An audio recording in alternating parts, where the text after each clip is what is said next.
ebibiina by'obufuzi wansi omukago gwa National Consultative Forum bituukizza okubanja embalirira n'engabanya y'ensimbi gavumenti zeewa ebibiina by'obufuzi mu ggwanga lino buli mwaka ebirina abaka mu paalamenti. Buli mwaka gavumenti ewaayo ensimbi obuwumbi 10 eri ebibiina by'obufuzi eby'enjawulo okuyambako ebibiina ebyo mu nzirukanya y'emirimu gyabyo mu ggwanga lino, naye ng'ensimbi ezo zigabanyizibwa okusinziira ku bungi ne ku muwendo gw'ababaka buli kibiina gwe kirina mu paalamenti. Kino kyaleetawo okusika omuguwa okw'amaanyi mu bibiina by'obufuzi ebirala ebitalina ababaka ba paalamenti, era nga ebibiina ebyo bigamba nti enteekateeka enerimu okusosola n'okweyagaliza okususse. Mu nsisinkano emaze ennaku 2 ng'eyindira ku kitebe ky'omukago ogw'ebibiina bino e Kansanga, ssentebe w'olukiiko olutaba ebibiina by'obufuzi Dr. Livingstone Lwakana Rugunda mu kiwandiiko ekimusomeddwa atwala ebyamawulire mu mukago ogwo Michael Sindo Rach beeyamye nti baakuzzaawo enteesaganya wakati wa gavumenti n'ebibiina ebirala ku nsonga y'okugabanya ensimbi ezo.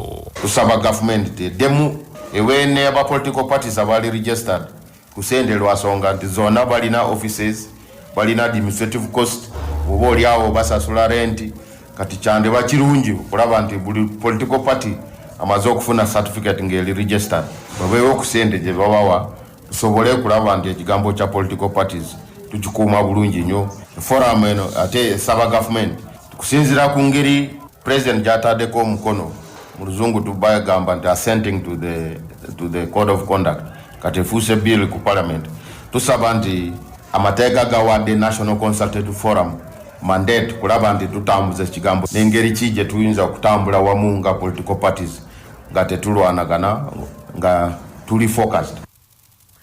Omubaka wa gavumenti mu disitulikiti y'e Luuka Lilian Nakawesi alabudde abasawo b'ekinnansi mu kitundu ekyo abatandise omuze gw'okujjanjaba abantu abalwadde ba COVID-19, alabudde nti baakukwatibwa bavunaanibwe mu mateeka. CBS FM kwogerako ne Nakawesi agambye nti bakizudde nti abasawo bangi ab'ekinnansi mu kitundu ekyo batandise okwetumiikiriza nga balimba abantu nti basobola okubajjanjaba COVID-19, ate nga bakimanyi bulungi nti si kyangu era si bakugu mu nsonga eyo, n'alabula nti kyandiviirako abantu bano okwongera okusabaana obulwadde.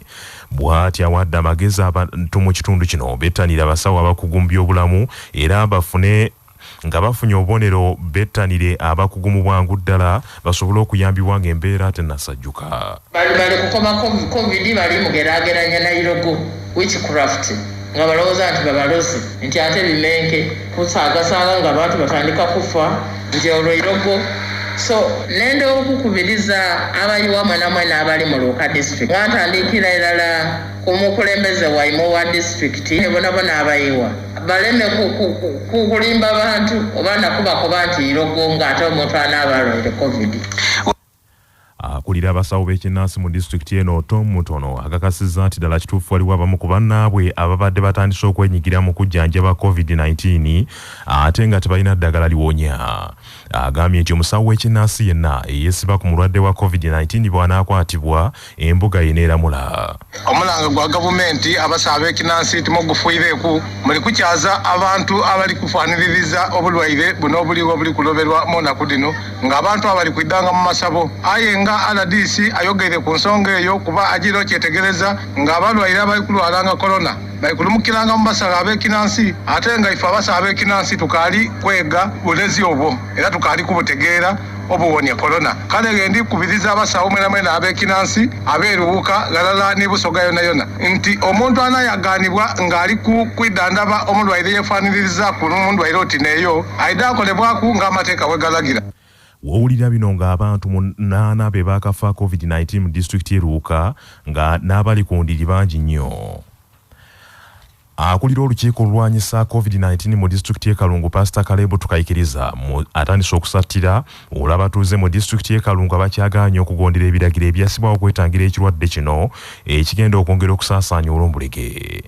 RDC Caleb Tukayikiriza ategeezezza nti bangi ku bannakalungu bwe kutuuka ku kuziika n'emikolo emirala basussa mu nnamba ey'abantu 20 abaalagirwa ekiyinza okuvaako ekirwadde kino okwongera okusaasaana mu bannansi. Abantu bangi basanze nga okuziika bafaayo. Ate abantu bangi bafiiridde bweru ya Kalungu nga bafudde COVID ne babaziika mu Kalungu. Abantu tebafaayo. Weewaawo mufu COVID temugendako naye abantu bokka. Ejo muntu alina COVID temulabikako so netusaba tugoberera amateeka ga president agambye abantu 20 oyinza kwagala kulumirwa ofiirirwa oyagala oziike naye naawe okwatibwe naawe bakuziike so kyetubasaba abantu 20 n'abalabye waliwo n'abasanyukidde abaministers baffe bwe balonze naye nga baministers tebaliiwo ne mugenda okusanyuka kikibi naye please mugoberera amateeka tusooke tuve mu lutalo luno. Mu mbeera y'emu Pastor Caleb Tukayikiriza ategeezezza abakozi ba gavumenti abakolera mu kalungu naye nga basula mu kibuga Masaka abatandise okumulaajanira abayambeko abawa ebipalati ebibakkiriza okutambula nti olukusa olugaba ebipalati bino tannalufuna era tebatawaana kujjawe. Tunakufuna instructions abantu bangi bangambye abamu basula Masaka bakolera kalungu abamu bakolera bajja ebyo tugenda kubikwata konzereka tuwandike bwebanga naye tetunafuna guidelines ezitugamba nga RDC aweereze ebbaluwa ezo tetunazifuna tujja kuzuwa tujja kugumikiriza otugaidinge. Minisita wa Ssaabasajja avunaanyizibwa ku nsonga z'ebyobuwangwa n'ennono era nga minisita w'ebyobulambuzi ebifo by'enkizo embiri n'amasiro era avunaanyizibwa ku byokwerinda ow'ekitiibwa David Kiwalabi Male yeebazizza aba Rotary Club y'e Lubaga Lakeview olw'enkolagana ennungi gye balina n'Obwakabaka eyambye mu kutaasa obutonde bw'ensi. Bwe yabadde ku mukolo ng'aba Rotary Club Lubaga Lakeview bakyusa obukulembeze bwabwe ku Jevine Hotel mu Ndeeba ow'ekitiibwa Kiwalabi yagambye nti bannarotale bano bayambye nnyo naddala ku nsonga y'okukuuma n'okuyonja ennyanja ya Kabaka ey'omu Ndeeba.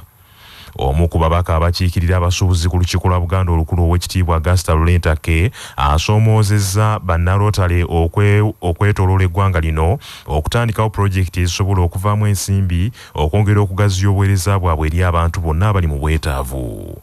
Ow'ekitiibwa Ntaka agambye nti abarotale bakola omulimu gwa ttendo nnyo mu kudduukirira abantu abali mu bwetaavu wabula n'abasaba okukuuma ebintu bye batandikawo bisobole okuwangaala n'okutwala obukulembeze bwabwe mu maaso.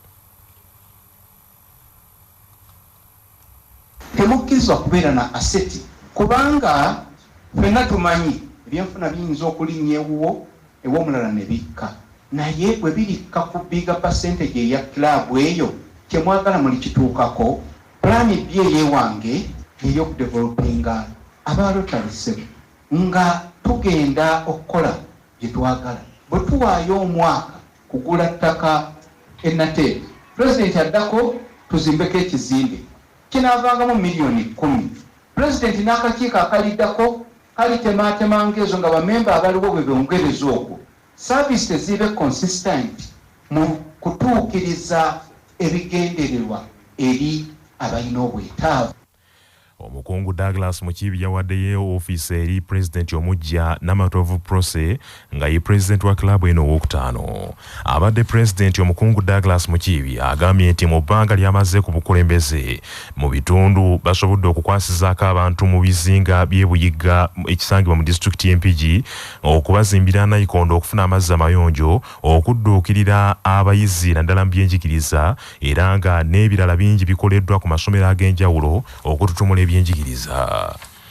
Mu byemizannyo kilaabu za liigi ya Bunywera eya Uganda Premier League 3 ziyingidde olwokaana okukansa omuteebi wa kilaabu ya Mbarara City Judy Semugabi okubakyangira endiba sizoni ejja ya 2021-2022. Kilaabu zino ye Uganda Revenue Authority, KCCA FC ne Express FC mukwano gw'abangi nga zonna ziruubirira okunyweza ttiimu zaazo. Judy Semugabi yegatta ku klabu ya Mbarara City mu sizoni ya 2018-2019 era okuva olwo abadde empagiruwaga ku klabu eno naddala mu kugiteebera ggoolo. Omuzannyo ono okusinga erinnya yalikolera mu mpaka z'amasaza ga Buganda mu ttiimu y'essaza Singo era n'azannyirako ne klabu ya Kiboga Yanga kati yafuuka Mbale Heroes eyafufa Big League. Ebyo nga biri bityo empaka za Euro Championship ez'amawanga kirimaanyi e Bungereza ziddamu okuzannyibwa olwaleero n'emipiira esatu nga Bungereza egenda kusookawo ne Croatia ku ssaawa 10 ez'olweggulo, Austria egenda kuttunka ne North Macedonia ku ssaawa 1 ey'akawungeezi ate ku ssaawa 4 ez'ekiro Budaki yakwambalakana ne Ukraine. Mu mipiira egizannyiddwa mu kiro ekikeeseza olwaleero, Wales egudde maliri ne Switzerland goal 1-1 ate Finland ekubidde Denmark omwayo goal 1 ku bwereere so nga Belgium ekubye Russia goal wazinda 3 ku bwereere. Ebweru w'eggwanga Ssaabaminisita wa Isirayiri Benjamin Netanyahu atandise okusibamu engugu ze essaawa yonna okuva kati Paalamenti etuula okukakasa gavumenti empya y'ekipooli eyakoleddwa ebibiina by'obufuzi ku ludda olubadde luvuganya gavumenti. Benjamin Netanyahu avuze Isirayiri okumala emyaka 12 era mu byafaayo ye mukulembeze wa Isirayiri akyasinze okulwa mu buyinza.